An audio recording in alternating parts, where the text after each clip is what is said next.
Tan Sri Speaker, memang saya ucapkan terima kasih. Tapi bila saya baca pada hari ini, kita datang berbincang, mendengar apa pendengar menteri itu baik. Sebab tu saya sanggup, kalau tidak orang tanya mana hitam, saya ada. Walaupun semalam boleh pergi Australia, saya tak pergi. Sebab saya rasa ini isu yang sangat penting.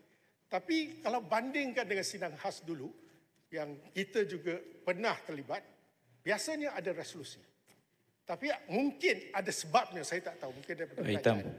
Resolusi itu sebenarnya memperkuatkan lagi bahawa kedua-dua blok kita sokong tindakan kerajaan yang kita hantar Zafrul ni, Datuk Seri Zafrul ni kuat. Ini wakil daripada parlimen. Itu yang saya nak lihat, kerana tanpa fahaman politik tak kira siapa, ini adalah kepentingan negara. Dia sepatutnya diterjemahkan dalam satu resolusi yang boleh diangkat seperti mana kita pernah menentang dulu Palestin dengan Israel.